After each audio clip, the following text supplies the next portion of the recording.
Hello and welcome to the Love Couch. This is the channel where you get to build and learn about the life and relationship that you want to have through watching reality TV. But first, We've been seeing a lot of Matt, not this Matt, but Love is Blind Matt, really struggling with the betrayal that he went through in his marriage, where she left him and basically her only acknowledgement of what happened was to call him up and be like, I'm pregnant with some other dude's baby. Bye. it's brutal. He's carrying that into his present day dating and his present day relationships. I think we hear him say he's like gone, right? Like he just can't stick around because of that, like that fear of it happening again. Yeah. And we have some amazing things that we recommend for Matt, that we recommend for you too. But first, we need to look at what is holding Matt back from being able to just relax and be with himself. And we summed it up in it was what, how many words? I think one word. Trust. He's not able to trust himself, and this is what we saw over and over again because he is running around asking for everyone else's opinion. He's kind of trying to outsource the trust process. So he's asking Colleen, he's asking for her guarantee that she's not going to do what his ex did, that she's not going to leave him, that she's not going to break his heart, that she's going to go through with the wedding, that she's not going to get to the altar and say no. He's also talking to one of his friends, kind of asking the same thing. And then when things come up that he's not okay with, and like in this pool party scene, which runs through the entire season, Yeah. he wants her to understand what she did so wrong, that he can only be Mm, soothed and feel better if she understands the wrongness that happened. yeah. And so then he also brings that to Cole, and they Yeah. have a big conversation. And I don't know if anyone else noticed this, but he was much more ready to trust Cole than he was to trust Colleen. Yeah. Well, Cole's not a woman who's going to leave him. Like Cole is just another dude who's in this experience with him. Yeah, Colleen is a woman who he's in love with who might leave him. And Yeah. so that's where the trust gets really tricky. And so we have like a first big thing that you have to be willing to do in order to find your trust. Do you want to say it or shall I say it? Go for it. Really? Okay, Yeah. here it is. You have to be willing that you might be betrayed again. Sorry. It's that whole love and law, better to love and better to be love and lost than to never have loved at all. Yeah. There it is. There it is. Pulled it out. To accept that that might happen. Yeah. And I think that there's a belief with all of the, positive thoughts and law of attraction that you shouldn't even think about that thing. It shouldn't even be in your awareness. Mm, But what actually happens when you don't let it even be in your awareness is the energy is that you're pushing it away. yeah. So here's the like it's going to be a bit mucking with your mind, but you actually need to be willing for the thing you don't want to happen. And that doesn't mean that it's gonna happen, it means that you have lowered your resistance to it. Yeah. When you're afraid of danger happening, you have to be constantly checking for danger as opposed to trusting yourself that if danger happens, I will be able to handle it, and then Yeah. your nervous system can calm down. Yeah. Because right now, Matt with Colleen, because he's so scared of the same thing happening again. Like, of course, he's so scared of this, like the same thing happening again. Who would want that to happen again? But he's so insistent in his questioning of her and his doubt of her that he's pushing her away. That she's like, "Oh, this is intense. This dude's intense. I don't know if I want to stick around." So he's actually not that she's going to betray him, but the chances of her wanting to leave the relationship are increased by his need for her to prove to him that she's trustworthy. Notice you said that so perfectly. Notice how that energy pushes her away. She cannot prove that to him because that's his game with himself. Mm, So here are the three yeah, things that he needs to do. Um, and I just want to name that we're not talking about where they are now. We don't know where they are now. I want to just name there's been lots of rumors about how they looked on the reunion and everything Colleen looks tight, she looks stressed. They may not have figured this out yet, but if we were their coaches, this would be the work we would want to do with Matt, because that, just like you named so perfectly, if he hasn't gotten calm with himself and his capacity, he will be pushing that on her and probably other people in his life. Yeah.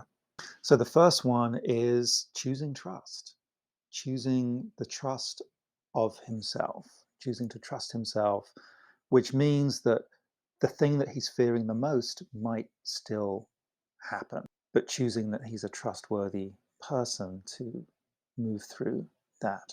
Yeah. The cool thing that happens when you choose trust and you've decided that you're going to trust, and you've decided that you've decided, so you just like, you finally like let it land, is that actually that choice of who you are will expand past this one circumstance.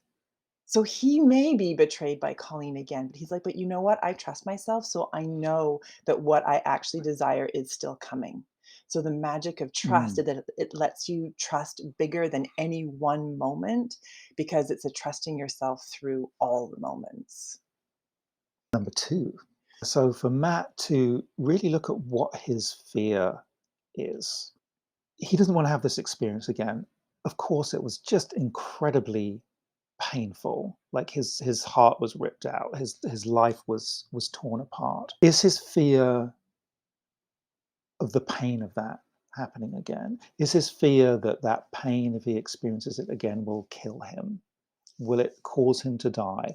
Will it be the end of Matt? And then to investigate, is that actually likely to happen? Like, will I actually die if I have this experience again? Will it be the end of my days? Will I never ever love again? Will I never be loved again? Well, that's probably more what it is. Will I never be Mm, loved again? mm, And actually, how realistic is that? Quite often, our thoughts, the stories that we make up in our mind, are much more extreme than what reality actually delivers for us. mm, Um, and so to take the time to be like, okay, what exactly am I scared of? mm. There's reality. I am not dead. And then there's the feelings. I feel like I'm dying.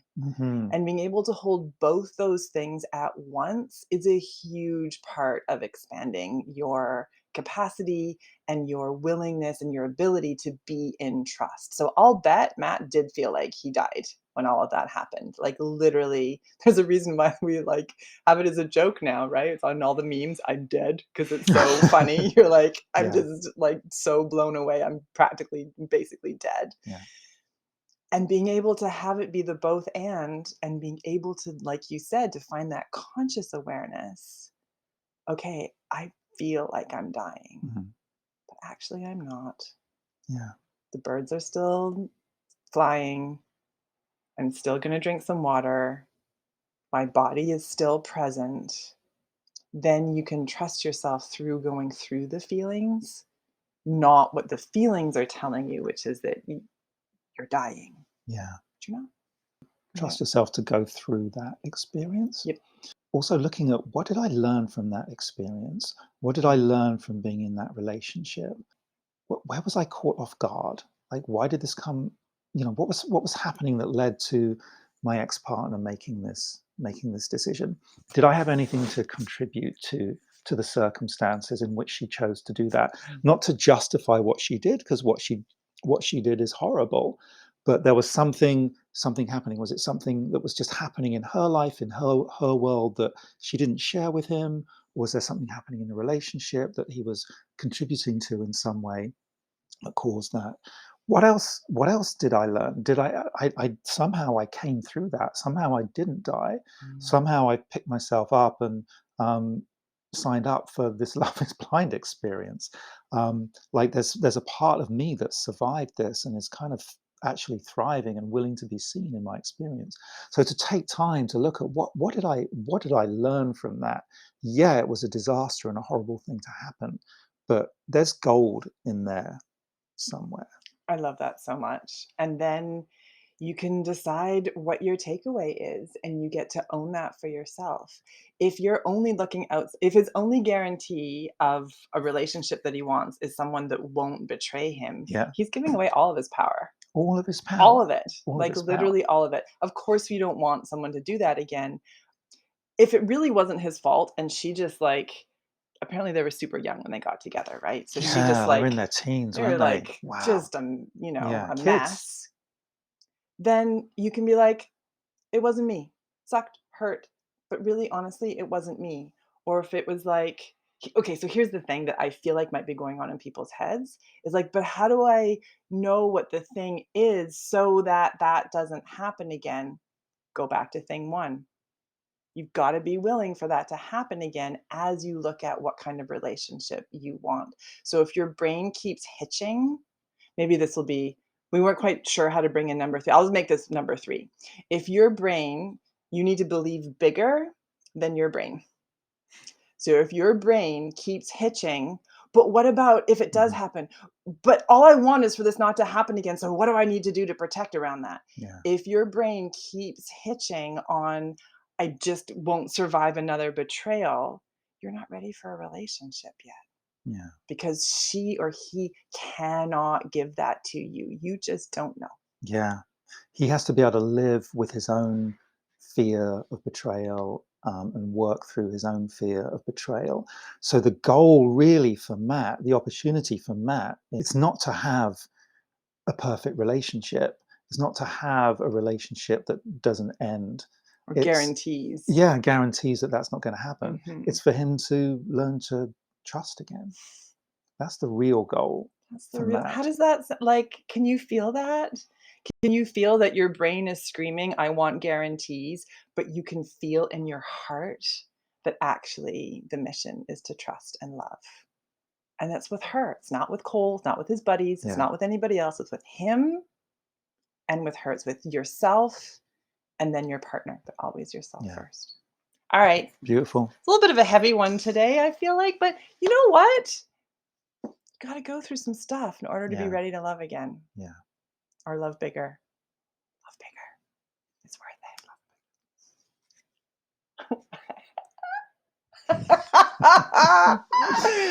Oh my god, that was also excruciating. I'm cringing so much right now.